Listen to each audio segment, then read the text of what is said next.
Hi, welcome back to the video. My name's Steve Green, as you know, from SGI UK Limited, and I wanted to talk to you a little bit about this video, which is the second in the series, and it talks about the considerations for your pre-flight work before you actually put the drone up whilst you're on site. Everything else that you've done up to this point has all been done remotely, so it's all been done using Google Earth and Google Maps. But now you're actually on site, this is what you have to deal with. Now this particular site, I'll do a walk around in a minute. You'll see that the site itself is actually an old industrial complex which is due for demolition, and it's going to be making way for housing. The goal of today's flight is to do the normal drone capture material that we would normally do for photogrammetry to get a picture of the site as it is at the moment, and then we're going to do some free flight using the smaller drones through the buildings just to give the client some idea of what's actually on site. Now before you actually start any work, what you need to take into consideration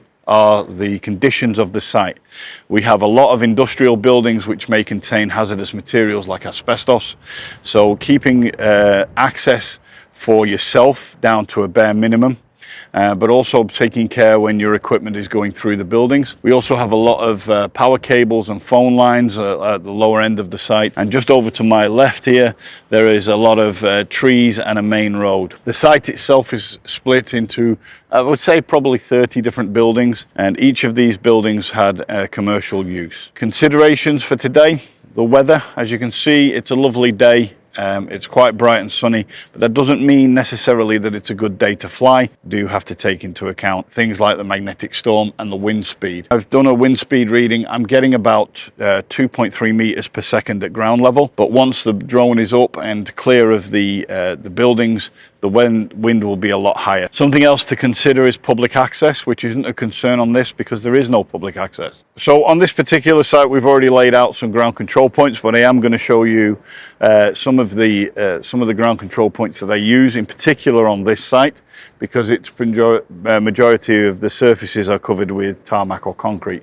And so laying out traditional ground control points isn't always an option, but I do have a spray paint template which I do use. There are also surveyor's marks on the site. There are a couple of stations which I've been known to use when I've been using the DRTK3, and these stations allow me to tie in better with the surveyor's coordinate system, and you can use the DRTK3 in that way. And then the other considerations that you have are the general conditions around the site, ground conditions. Although it is concrete and tarmac, it is a derelict site, and so it isn't always safe to sort of walk around the site and view the site. Once you've done all that, then it's time to set up the drone and get everything ready. But for now, the video will cut to me recording some ground control points. Now, as you can see on this one, I'm measuring an aero point tile with my MLID. If I zoom in, you can see that it's actually zeroed on the bubble, and it's recording the location for a minute. On this one, I'm using my MLID to record a GCP tile. These tiles are thin enough that I don't need to take off the height. As you can see, again, it's zeroed on the bubble. It is a little bit blowy today, but it's recording for 60 seconds, so it'll average out all of the readings at 5 times a second. And in the background you can see these marker flags. I use these on all of my ground control points. That'll be easier to find them when I'm done. Okay, one other thing that I'd like to cover in this video is this item. For those of you who don't know, this is DJI's latest DRTK3. This has been a lifesaver to me in a number of occasions where there is no internet access, and you can use it as a base station, and it's a base station for either another DRTK3 or for the drone itself. Now in this particular occasion, and so I know where that point is, and what you would do is on the controls, you would simply go into the DRTK3 and you would set the coordinates to the coordinates that you've got for that pin. Now another option that you can do is to create your own known point, and you can use this using a GNSS receiver, and you can place it over at any spot that you pick, and then you put it on top of this, for example, and you level it up on the bubble, and you record for about 5 minutes or 10 minutes, and it will average out all of those readings over that period of time, and it will give you a known point. You then simply replace the GNSS receiver for the DRTK3, and in the same way you would go in and put the coordinates for that point as recorded by the GNSS receiver as the coordinates for the RTK3.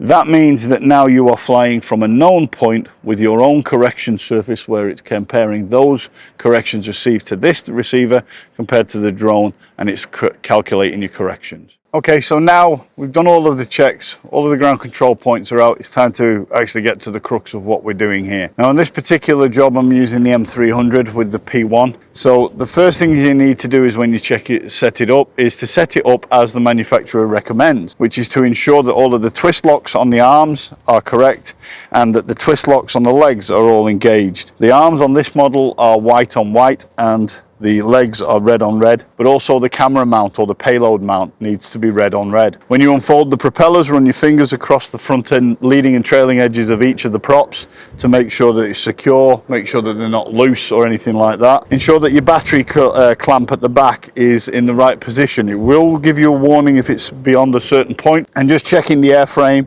the arms and the legs for any cracks or any damage, obvious damage, is necessary. Now on this particular model I'll be using RTK, and so what you need to do is make sure you get a fix with the RTK, and once you're satisfied and everything's done and dusted, the next thing is to upload the flight plan, as you can see I'm doing now. When you're ready, just have another look around, make sure there's no birds or anything else like that, and then click start. Moving to start point.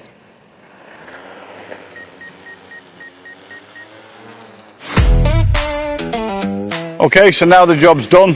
The drone is coming back into land. Again, as it comes into land, you need to be watching it, making sure everything's okay, and be prepared to take manual control if you need to, in order to avoid any obstacles. Now that the drone is coming into a safe area, the camera will right itself as it gets to the ground, and then it will land and shut off by itself automatically.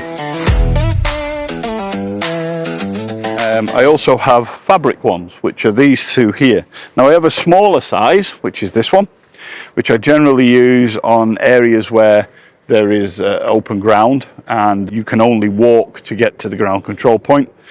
The downside with these is that they have a hole in the middle here, which you can see, which is where you're supposed to place the pin on the bottom of the GNSS receiver pole.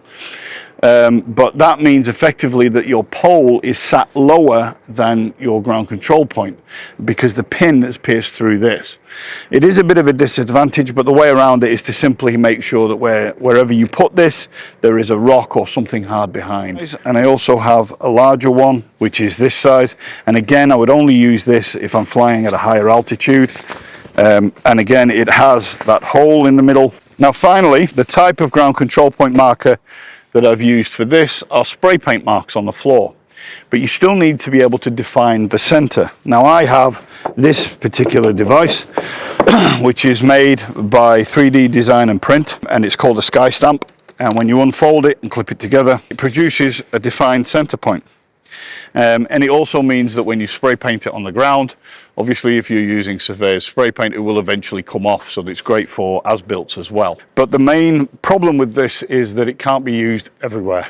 I also use aluminium GCPs, which are 2 foot by 2 foot or 3 foot by 3 foot, depending on the altitude I intend to fly at. They have the added advantage that they're easily to identify and can be pinned directly to the ground and allow for a clearly defined center point. Okay, for this next part of it, I'm going to be flying the Neo 2 with the DJI goggles and the FPV controller.